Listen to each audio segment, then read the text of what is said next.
Hi was வணக்கம். இது தமிழ் நெருப்பு சேனல். நான் உங்கள் தமிழ். ஓகே வாஸ், நம்ம இன்றைக்கி பார்க்க வேண்டிய வீடியோ பார்த்தீங்கன்னா பழமையான வரலாற்று கதை பற்றி பார்க்க போகிறோம். அந்த பழமையான வரலாற்று கதை அப்படின்னு பார்க்கும்போது பார்த்தீங்கன்னா ஒரு மாநிலத்து ஸ்டோரியை கூட இதை சொல்லலாம். ஓகேங்களா, இது நம்ம கடையில் உள்ளவர்கள் கேள்விப்பட்டிருப்போம். கடையில் உள்ளவர்கள்னு பார்த்தீங்கன்னா பாரி, காரி, ஓரி, ஆய், அதிமான், நல்லி, பேகன் இதுக்கெல்லாம் சொல்லலாம். அதே மாதிரி இவங்களுக்கு முன்னாடி வந்து இடிகள் வல்லன்னு இருந்தாங்க. அதுக்கு முன்னாடி பார்த்தீங்கன்னா வச்சுக்கோங்க முதல் 7 வல்லன்னு சொல்லியிருந்தாங்க. ஸோ இவங்கெல்லாம் இருந்த வரிசையில் பார்த்தீங்கன்னா வச்சுக்கோங்க குமண வல்லன்னு சொல்லிட்டு அவங்க என்ன பண்ணார்னா, அவர் வந்து ஒரு புலவருக்கு தன்னுடைய வந்து உதவ முடியல அப்படின்னு சொல்லிட்டு தன்னுடைய தலையை வெட்டினார் அப்படின்னு சொல்லுவாங்க.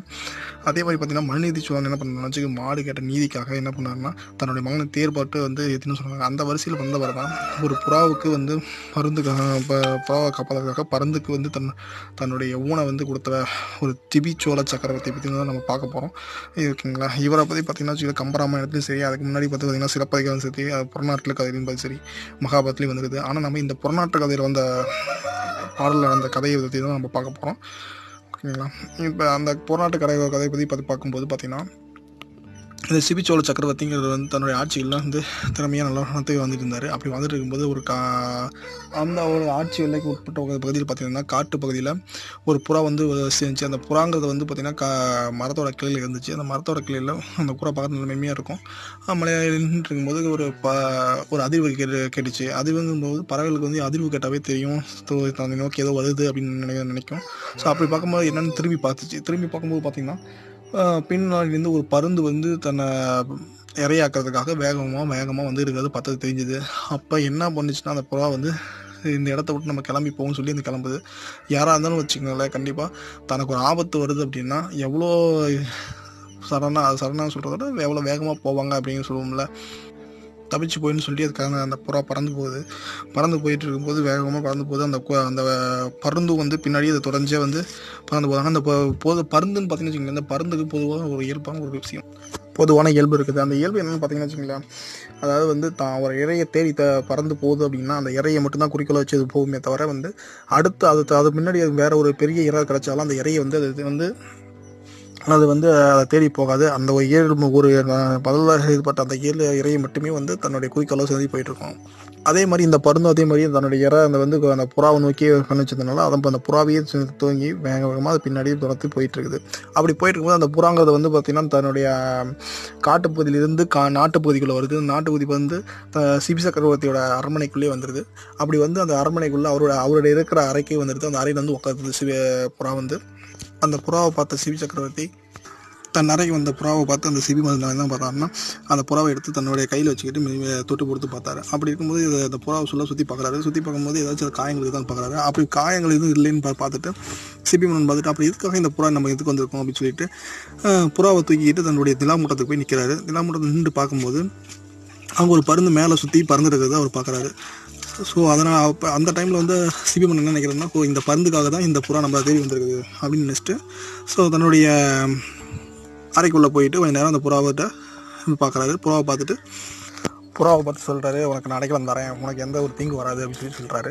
அப்படி சொன்னதுக்கப்புறமேட்டு அந்த மறுபடியும் அந்த கொஞ்ச நேரம் கழிச்சு அந்த புறா போயிடுச்சு. அதாவது புறா வந்து என்னோடய இடத்துல இருக்குது, அதாவது பருந்து வந்து அந்த மற்றவடைய இடத்துலேருந்து போயிடுச்சான்னு போய் பார்க்க போகிறாரு. மறுபடியும் பார்த்தா அந்த பருந்து வந்து அதே இடத்துல தான் சுற்றிட்டு இருக்குது. கொஞ்சம் நேரம் கழித்து பார்த்திங்கன்னா அந்த பருந்து வந்து தன்னுடைய மேலேருந்து உயரத்துலேருந்து கீழே வந்து கொஞ்சம் குறைஞ்சி தன்னோட மாலைக்கு, அதாவது தன்னுடைய அறைக்கு பக்கமாக வந்து அந்த பருந்து வந்து சுற்ற ஆரம்பிக்குது. இதை பார்த்த வந்து சிபி மன்னன் என்ன பண்ணுறாருன்னா வந்து அந்த பருந்து வந்து என்ன நினைக்குது அப்படின்னு சொல்லி அதை நினச்சி பார்க்குறாரு. அதாவது பருந்து அந்த தன்னுடைய ஏரியில் வந்து அது இல்லாமல் அது போக போகிறதில்ல, தன்னுடைய இறையை வந்து அடையாமல் அது போக போகிறதில்லைன்னு அது மனசுக்குள்ள நினைக்கிறாரு. அது மட்டும் இல்லாமல் வந்து அதாவது அந்த பருந்து வந்து தன் மன்னர்கிட்ட கேட்குற மாதிரி நினைக்கிறாரு. என்ன நினைக்கிறாரு அப்படின்னா, எனக்கான இறையை வந்து நீ எடுத்துக்கிட்ட, நீ பாப்பத்தை வச்சுருக்க, இது வந்து இயற்கை நீதி இயற்கை நீதியை வந்து நீங்கள் மீறுவீங்களா? இல்லை எனக்குன்னு வந்து ஒரு மன்னனே, எனக்கு ஒரு இயல்பு இருக்குது. என்னோடய இயல்பு என்ன அப்படின்னா, நான் ஒரு நாளைக்கு ஒரு இறையை மட்டும்தான் தேடுவேன். அந்த இறை வந்து அது நான் எதோ ஒரு இறையை தேடி போனால் அதுக்கு என் கண்ணு முன்னாடி வந்து பெரிய இறைகள் வந்தாலும் நான் அந்த இறையை வந்து எடுத்துக்க மாட்டேன். நான் எந்த ஒரு இறையை வந்து குறிக்கோளாக இருக்கணும்னா அந்த இறையை தான் பண்ணுவேன். ஸோ என்னோடய இயல்பை மாற்ற போகிறீங்களா அப்படின்னு சொல்லிட்டு அந்த பருந்து கேட்குறதா அந்த அரசன் நினச்சி பார்க்குறாரு. ஓகேங்களா, உடனே வந்து நீங்கள் சொல்லலாம், எப்படி இந்த அரசனுக்கு வந்து அந்த பருந்து நினைக்கிறதெல்லாம் தெரியுது அப்படின்னு நீங்கள் கேட்கக்கூடாது.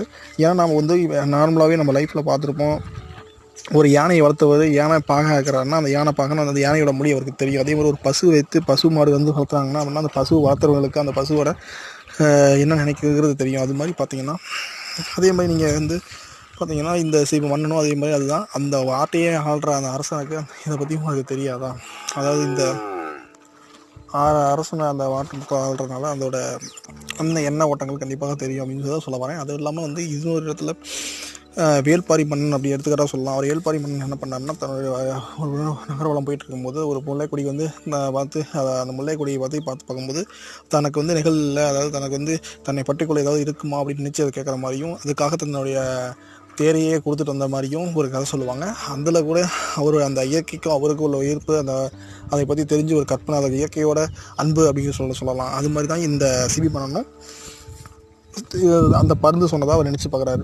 அப்படி நினச்சி பார்க்கணுன்னு வந்து என்ன செய்யலாம் அப்படின்னு நினச்சி வந்து யோசனை பண்ணும்போது வந்து அந்த அரசவையில் இருந்த வந்து அமைச்சர்கள் என்ன சொல்கிறாங்கன்னா, இந்த பருந்துக்கு தேவையான ஒரு ஊனையோ, அதாவது கோழியோட ஊனையோ இல்லை ஆட்டோட இறைச்சியோ நம்ம கொடுத்துட்டா போயிடலாம். ஏன்னா அந்த பருந்துக்கு வந்து கண்டிப்பாக இறைச்சி தன்னுடைய இறையை எடுக்காமல் அது போகாது அப்படின்னு அவர் சொல்கிறாரு.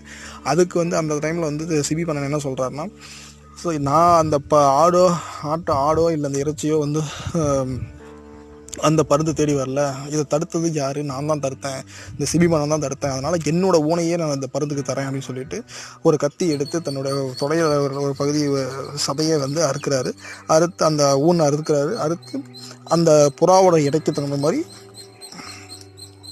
அதுக்கு இணையான வந்து தன்னுடைய ஊனை வந்து கொடுத்து அமைக்கிறாரு. இதுலேருந்து நீங்கள் தெரிஞ்சுக்கிற வேண்டிய விஷயம் என்னன்னு பார்த்தீங்கன்னா, பிறப்புக்கும் எல்லா உயிருக்கும் அப்படின்னு சொல்கிறாங்க. ஓகேங்களா? அதாவது இந்த சிபி மன்னன் பண்ண விஷயம் பார்த்தீங்கன்னா, தன்னுடைய நாட்டில் தன்னோட அதிகாரத்தில் இருக்கிற எல்லா உயிர்களுக்கும் வந்து நான் ஒரே மாதிரி தான் நீதி அனுப்புவேன், நீதியை வந்து நீதி வழங்குவேன் அப்படின்னு சொல்கிறாரு. ஏன் அவர் சொல்கிற விஷயங்கள் அவரை மாதிரி நம்ம எல்லாம் இருக்க முடியுமோ இல்லமோ சொல்ல முடியாது. அதே மாதிரி அவர் மாதிரி நீங்கள் இருங்கன்னு நான் சொல்ல வரல. அவர் பின்பற்றிய விஷயங்களில் வந்து பார்த்திங்கன்னா, இப்போ எல்லா உயிர்களுக்கும் ஒரே மாதிரி, எந்த உயிருக்கும் பாரபட்சம் இல்லாமல் இருந்து வாழணும் அப்படின்னு சொல்கிற மாதிரி அந்த இதுதான் நான் சொல்ல வரேன். ஓகேங்களா? குளமுத்து துஞ்சிய தேவன் வந்து கிள்ளியோட பாராட்டம் பண்ணும்போது, நீ நல்லா தான் பண்ணுற, ஆனால் உனக்கு முன்னாடி வந்து தன்னுடைய கால் தொடையில் இருக்கிற சதையை வெட்டி கொடுத்து ஒரு புறாவை காப்பாற்றுறதுக்காக வந்து பருந்துக்காக கொடுத்தான் அப்படின்னு சொல்லி பாராட்டிருக்காது வந்து புறநாட்டு பாடல்களில் வந்து பிடிக்குது. ஓகே ஃப்ரெண்ட்ஸ், இந்த வீடியோ உங்களுக்கு நினைக்கிறேன். பிடிச்சிருந்தால் லைக் பண்ணுங்கள், ஷேர் பண்ணுங்கள், கமெண்ட் பண்ணுங்கள். அதாவது தமிழ் சப்ஸ்கிரைப் பண்ணுங்கள். இந்த கதையை நீங்கள் இன்னும் ஆராய்ச்சி பண்ணி பார்த்தா தான் உங்களுக்கு இதில் உள்ள டீப்பான விஷயங்கள் தெரியும். அதாவது மகாபாரதத்தில் என்ன சொல்கிறாங்க அப்படின்னு ஃபுல்லாக கிளியர் விஷயம் உங்களுக்கு புரியும். ஓகே ஃப்ரெண்ட்ஸ், இந்த வீடியோ லைக் பண்ணுங்கள், ஷேர் பண்ணுங்கள், கமெண்ட் பண்ணுங்கள். அதாவது தமிழ் சேனலுக்கு சப்ஸ்கிரைப் பண்ணுங்கள். தேங்க்யூ.